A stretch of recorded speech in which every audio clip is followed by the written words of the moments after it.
बात महाराष्ट्र की, जहां पर सियासत की नई तस्वीर देखने को मिली है। ये सवाल इसलिए क्योंकि विपक्ष में बैठे शरद पवार और उद्धव ठाकरे ने मुख्यमंत्री देवेंद्र फडणवीस की जमकर तारीफ की। उद्धव ठाकरे ने फडणवीस को बुद्धिमान और ईमानदार बताया। साथ ही उन्होंने कहा कि भविष्य में फडणवीस को केंद्र में अहम जिम्मेदारी मिल सकती है। तो वहीं शरद पवार ने फडणवीस की तारीफ करते हुए कहा कि वो थकते नहीं है, काफी मेहनती है, और ये भी कि फडणवीस आधुनिकता को अपनाने वाले नेता हैं। फडणवीस के लिए दो बड़े विपक्षी नेताओं की तारीफ वाले शब्द उस किताब महाराष्ट्र नायक का हिस्सा है, जो देवेंद्र फडणवीस के जन्मदिन पर यानी कि 22 जुलाई को रिलीज हुई। उसी किताब में उद्धव ठाकरे और शरद पवार ने फडणवीस की तारीफ में कसीदे पढ़े हैं। विपक्षी नेताओं के ऐसे बयान को लेकर मुख्यमंत्री फडणवीस ने कहा कि हम वैचारिक विरोधी हैं, व्यक्तिगत दुश्मन नहीं है। आपको बता दें कि कल ही राज्यपाल सीपी राधाकृष्णन ने फडणवीस पर लिखी महाराष्ट्र नायक नाम की कॉफी टेबल बुक का राजभवन में विमोचन किया था।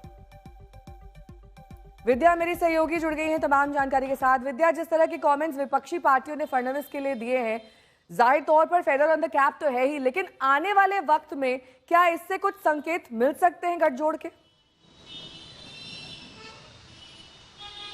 जी देखिए, अभी बहुत सारे चुनाव हो चुके हैं, लेकिन कुछ चुनाव होने हैं।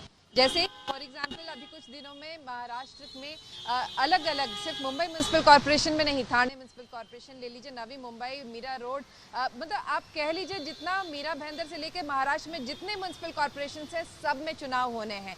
कई सालों बाद ये चुनाव होंगे। अब जो नई समीकरण बने हैं महाराष्ट्र में, उसके तहत अब देखना होगा कि नए समीकरण इन म्यूनिसिपल कॉर्पोरेशंस में, देखिए भले ही यहाँ पर सब कह रहे हैं कि एमवीए और इस तरह से अलग अलग महायुति और एमवीए अलग अलग लड़ी थी लोकसभा और विधानसभा, लेकिन अब जो चुनावी जो एकदम निचले स्तर पे ये अब जो इलेक्शन होने वाले हैं, उसके लिए सब कह रहे हैं कि हो सकता है सब पार्टियां अलग अलग लड़ें और पोस्ट इलेक्शन कई सारे अलायंसेस, नए अलायंसेस देखने को मिलेंगे। तो हो सकता है कि ये जो अभी संकेत मिल रहे हैं, ये उस आने वाले समय के लिए काफ़ी ज़्यादा मायने रखेंगे। ठीक है, बहुत बहुत शुक्रिया तमाम जानकारी के लिए आपका विद्या।